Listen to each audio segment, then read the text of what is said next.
We're going to talk now about will substitutes. So what I have discussed with you is that for an instrument, a testamentary instrument to be probated, it has to satisfy formalities, whatever formalities we have in the jurisdiction that we are considering. And so in Nebraska, we would have formally attested wills and we would have holographic instruments.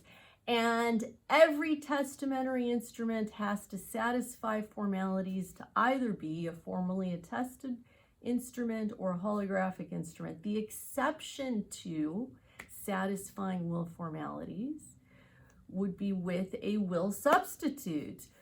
The avoidance of probate is the primary purpose of a will substitute. Now, will substitutes are extremely varied. There are a lot of them, and we spend very little time on will substitutes in this class, and so this may lead the student to think that will substitutes are the exception to the rule, when in fact the vast majority of property passes pursuant to a will substitute. They are the norm. They are, well, let's leave it there. So now let's talk about the policy. Why do we allow will substitutes? There is often, or we are satisfied that protective policies are met. There's often a written instrument delivered to a third party that keeps good records. There's typically a neutral third party to protect the decedent.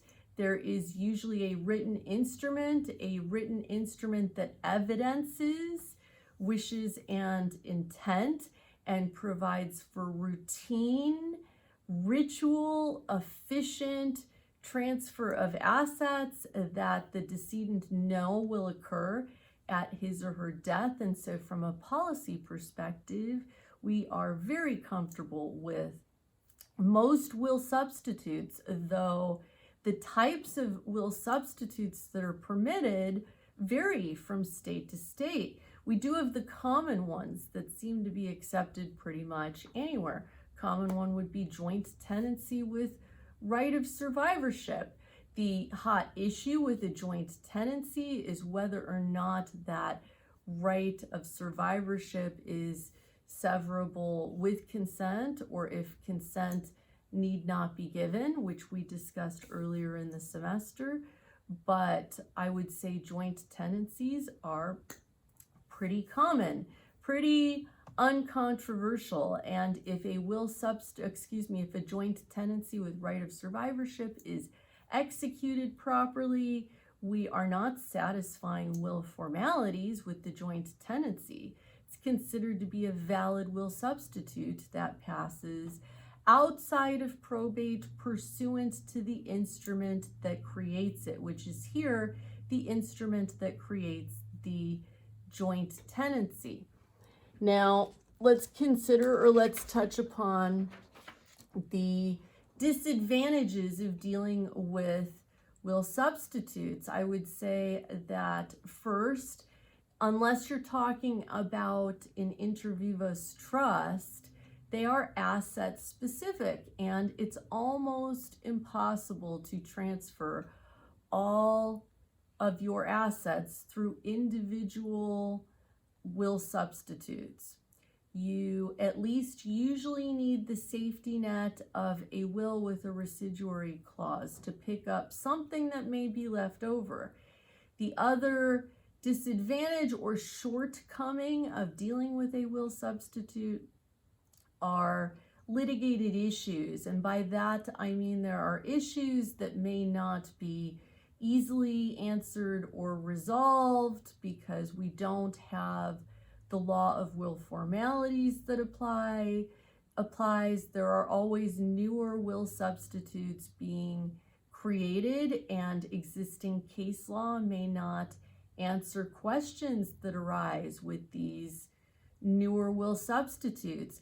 An example would be POD accounts. In some states, one must execute a POD account. In accordance with testamentary formalities, or it is not valid. Now, every state recognizes insurance contracts with POD provisions as being valid will substitutes without having met testamentary formalities, but not every state recognizes non-insurance POD accounts unless they're executed with testamentary formalities under the state statute. On the PowerPoint, I have some good exam language for you to help you define will substitutes and non-probate assets. Now let's talk about the issue of conflicting beneficiaries. What happens if a decedent names, or if a will substitute names one beneficiary and a will names another beneficiary? The majority rule here is that any attempt to change the will substitute by will and not in accordance with the contract requirements will fail. Now, there are some exceptions that may apply. We've seen some exceptions be applied through case law, though they are very, very uncommon. An exception would be an insurance company contract waiving strict compliance with contractual requirements in the past. Another time in which you may see an exception be made is if the decedent tried to make a change to the policy, started the process, but died before it was completed. Another circumstance where I've seen it is when it's beyond the power of the insured to comply with the requirements. This one is really a tough one in today's day and age of the internet. Assuming that one has capacity, it's hard to successfully argue that it was beyond the power of the insured to comply with requirements. Another will substitute would be a life insurance policy. Life insurance may in fact be the most widely used will substitute. Without going into too much detail on life insurance policies, because too much detail would really be better addressed in estate planning class. Inter vivos revocable trusts.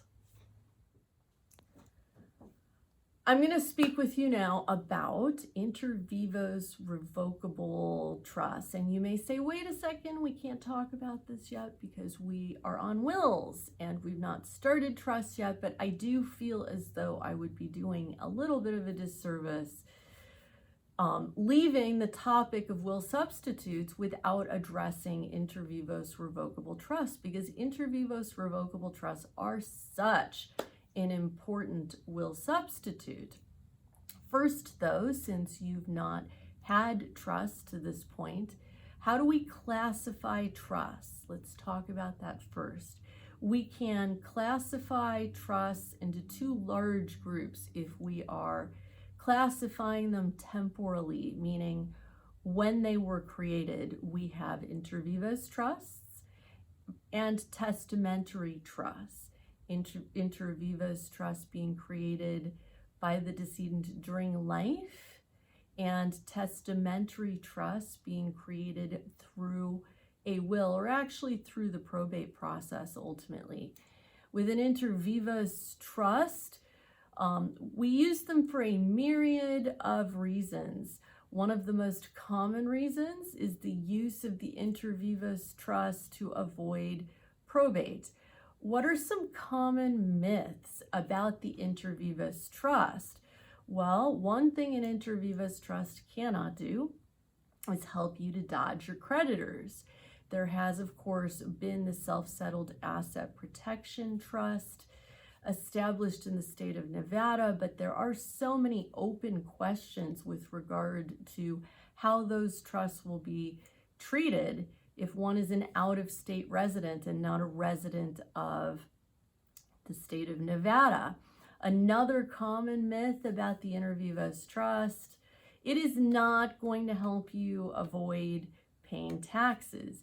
The inter vivos irrevocable trust may be a vehicle for legitimate estate planning.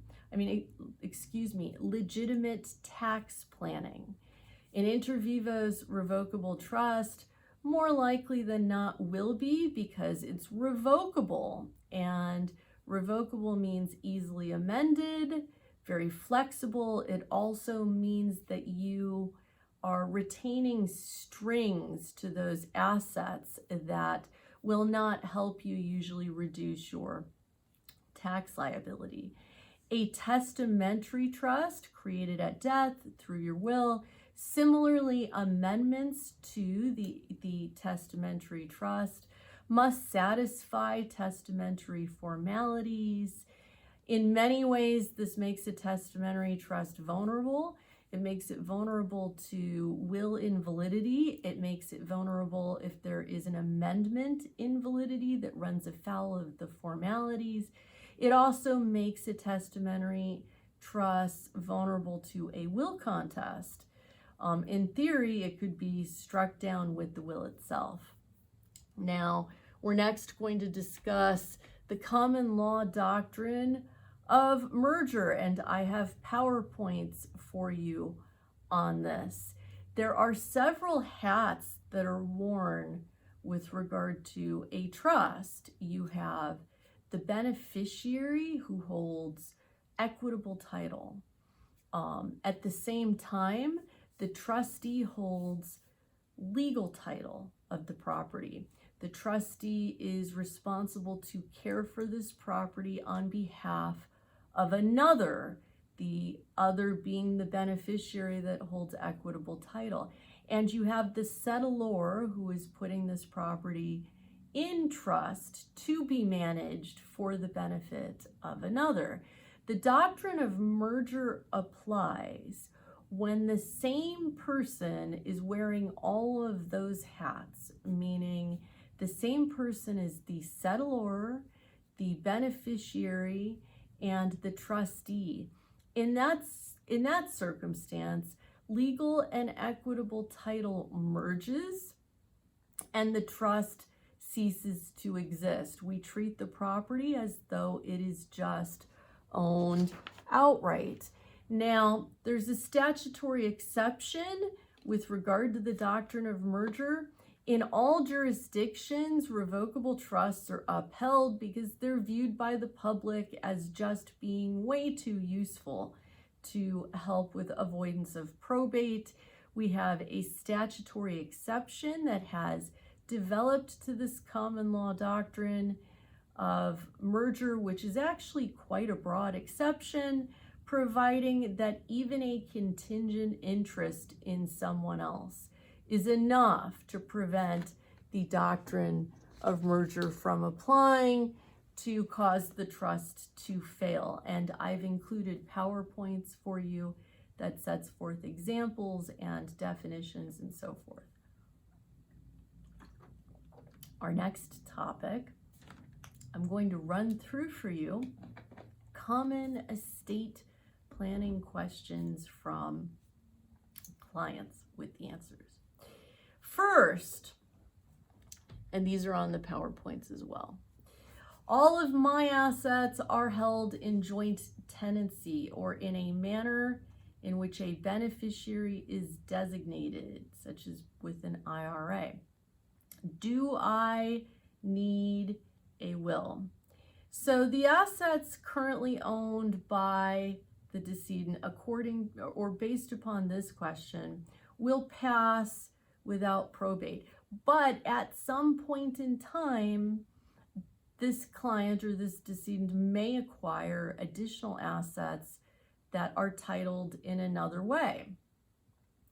And a will is always a valuable idea. The will's not going to help you avoid probate, but a will would be an important safety net in the instance of an after acquired asset that is titled differently.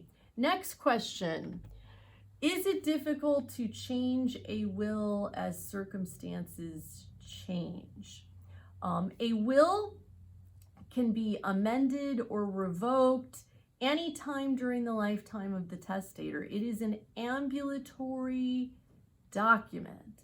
What you do need to emphasize to your client is he or she should never make handwritten changes to that will, because there is no way to predict what legal effect will be given to those handwritten changes. Third, when should a will be updated? When there are significant changes in the value of property in the estate, that's a good time.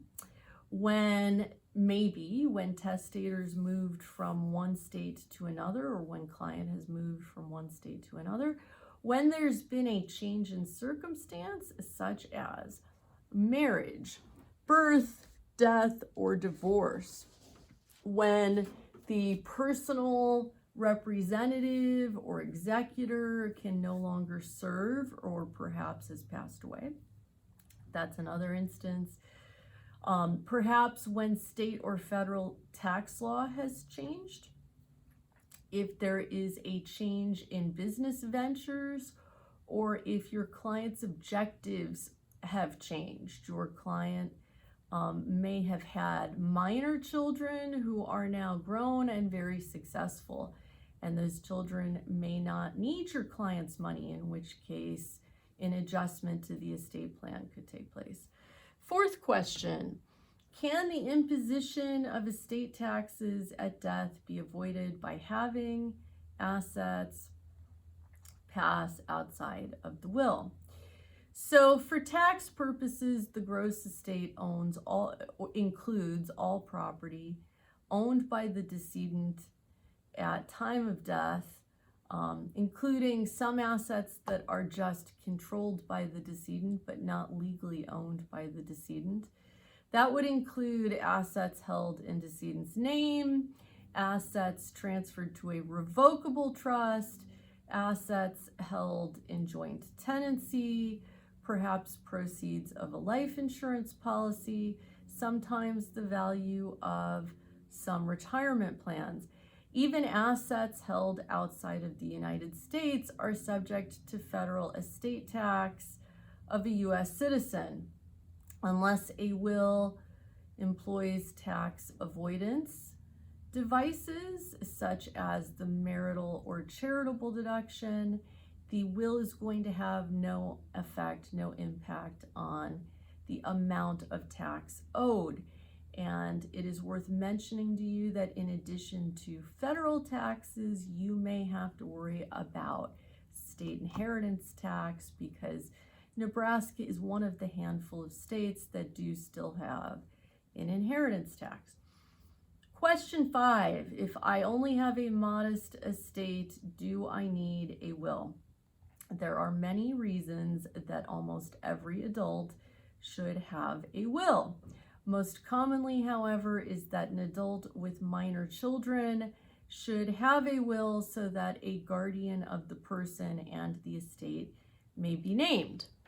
Question 6, I plan to avoid probate by putting my assets into a revocable inter vivos trust. Can I change the disposition of the assets in the trust by changing my will? As long as the client has placed the assets into the inter vivos trust, the will has zero effect on the assets in the trust. When an inter vivos trust is used, generally the will serves as a pour-over to pour over assets into the inter vivos trust. A revocable trust can be changed by written amendment in whatever form the trust provides. So it is theoretically possible. You could change a trust through a will, though probably not the best idea. Question 7, can probate be avoided through an inter vivos trust? You know the answer to this. Yes, it can be.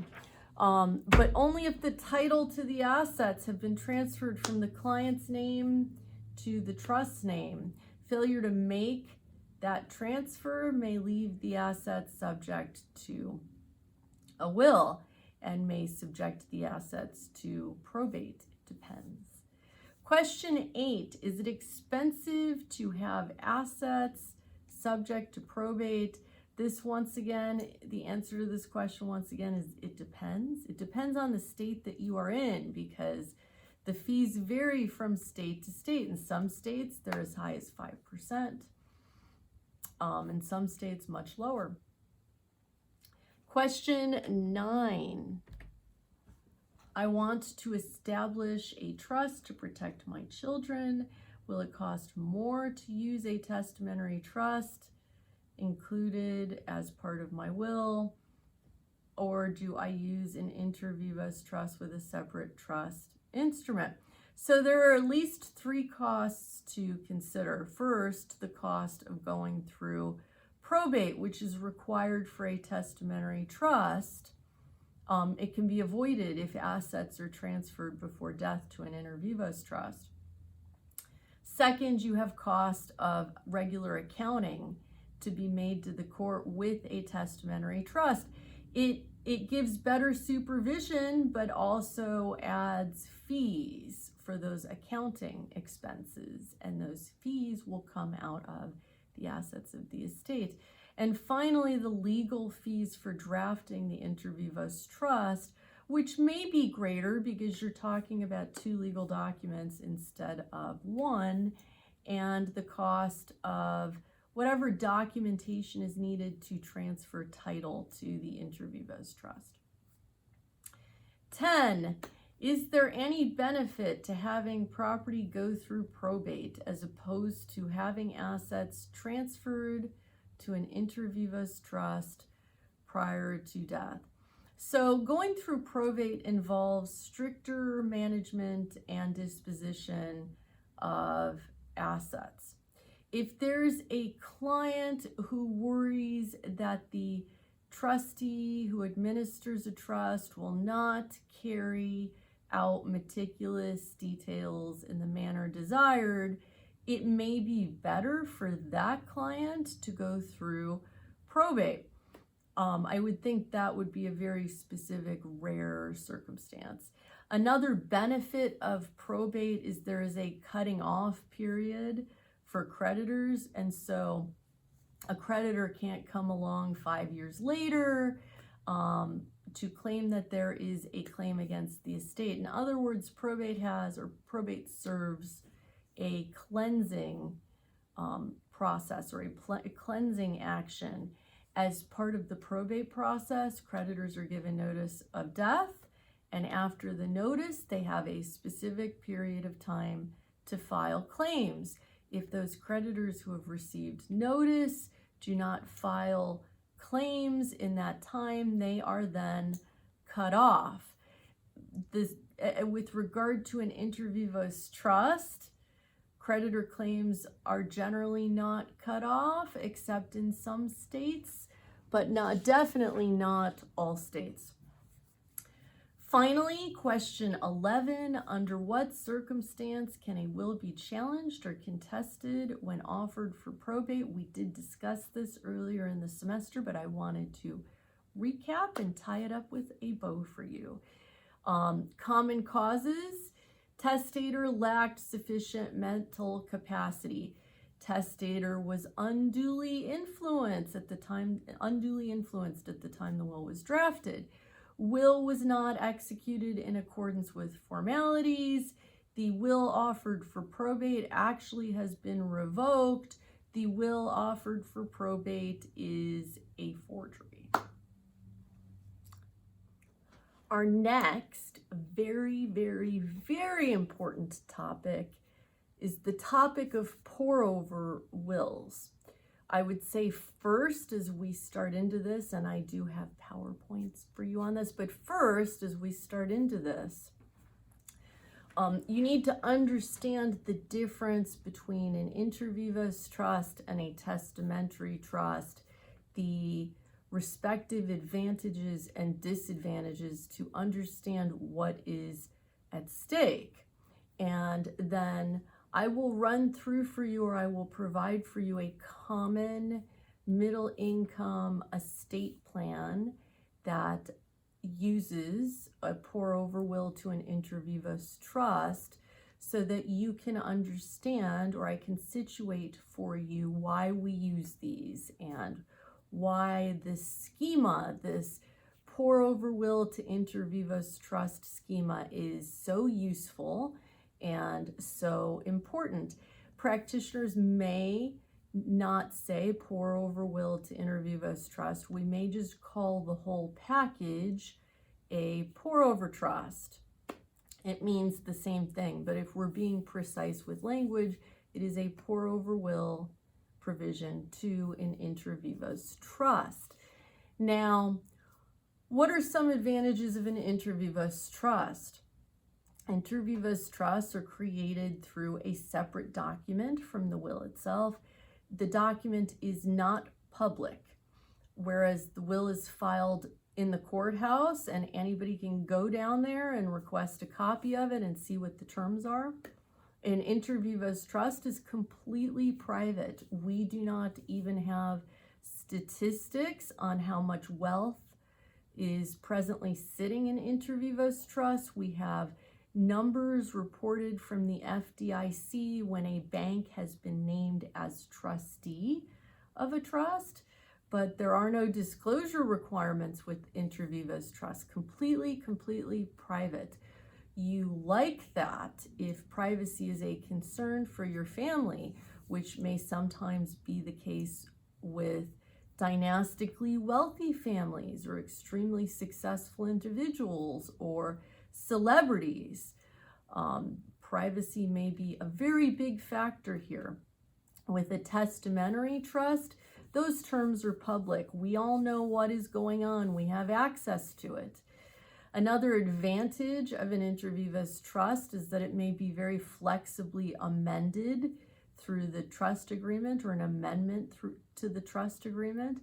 With testamentary trusts, all amendments must satisfy testamentary formalities, and there are a lot of things that can go wrong there, a lot of details that can be missed, which does in fact make testamentary trusts arguably vulnerable. It makes them vulnerable to a will contest. It makes them vulnerable to be challenged. Inter vivos trusts are not vulnerable in that way.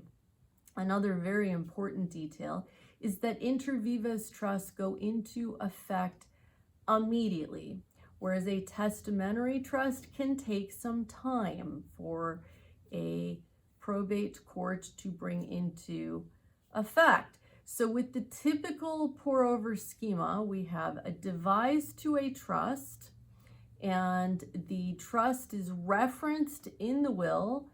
The terms of the trust are set forth in a separate trust agreement.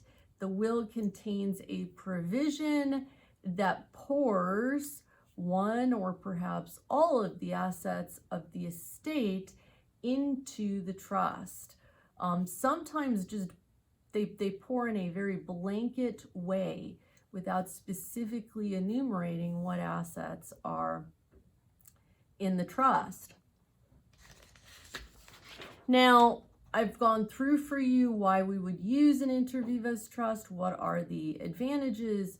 Another advantage could be that the inter vivos trust can remain unfunded during life, provided that UTATA requirements are met, which we will discuss shortly. The inter vivos trust may remain unfunded for life, which means you have this trust established, it is completely empty, and you therefore have no management expense with regard to this empty inter vivos trust. that will be funded through your will. So the inter vivos trust essentially sits there as an empty shell on paper until your death, as long as the UTATA requirements are met. So let's discuss those. There are either 2 requirements or 3 requirements, depending on the state that you are in. First, the trust must be identified in the will. Second, the terms of the trust must be set forth in an instrument other than the will. So in other words, a separate trust agreement that is signed. Now, under the original form of UTATA, there was a time requirement. The time requirement said that the writing or the trust instrument must be executed before or concurrently with the execution of testator's will. There's a time requirement which you should be thinking republication by codicil could really impact this, and you are correct.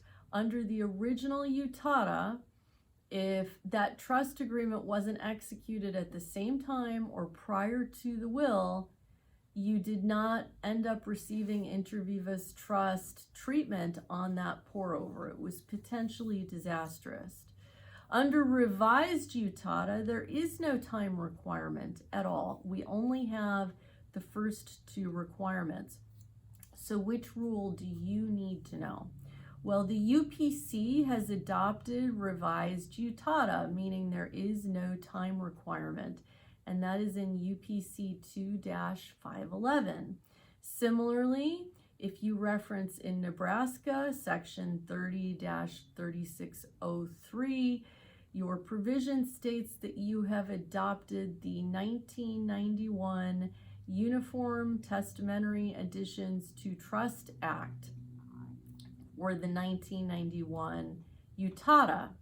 And so what does 1991 UTATA says? 1991 UTATA is revised UTATA. It dispenses with the time requirement. And so UPC and Nebraska are on the same set of well, UPC and Nebraska have the same rule in this instance.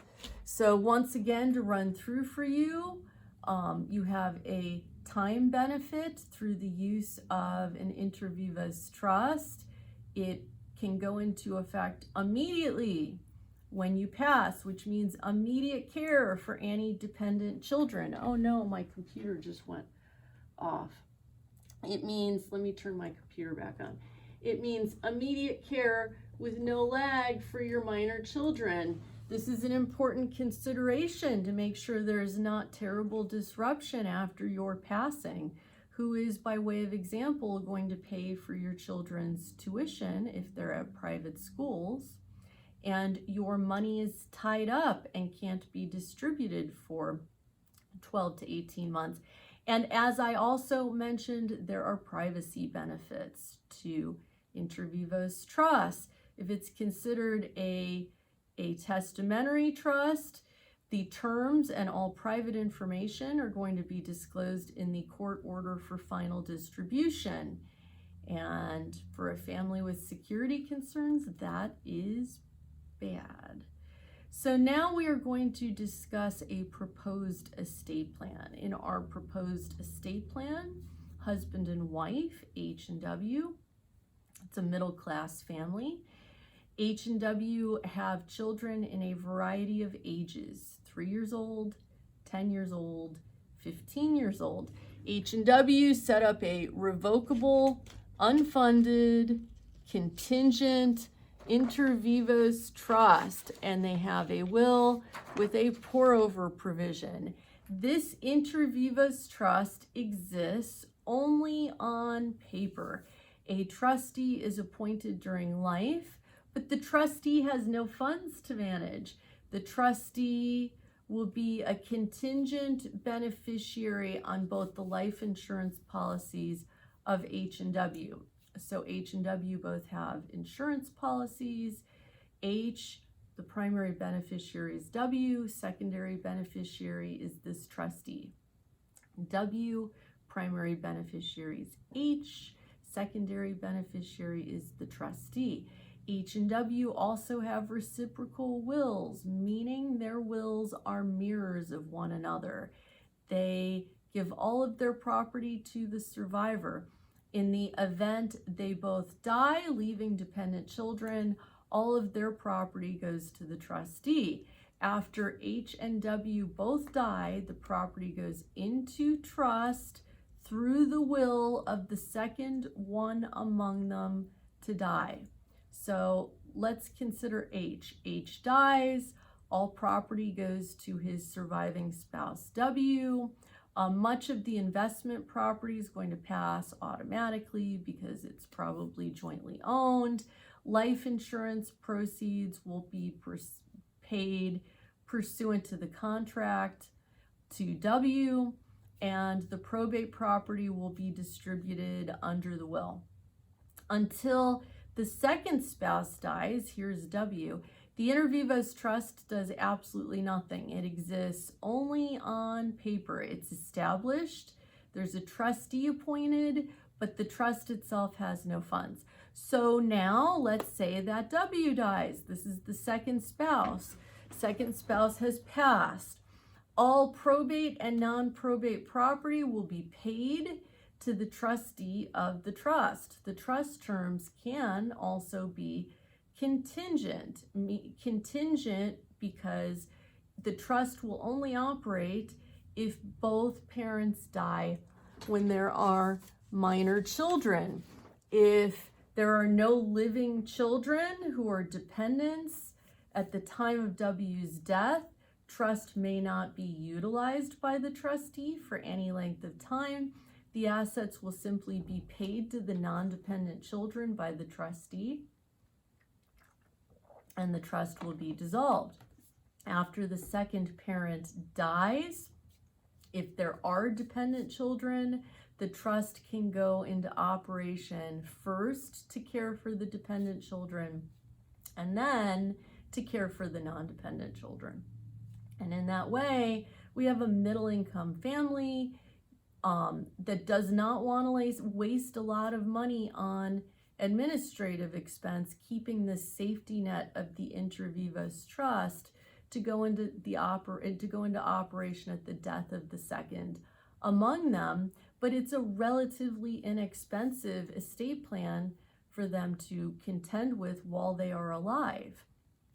And with that, that concludes our discussion of management of the estate.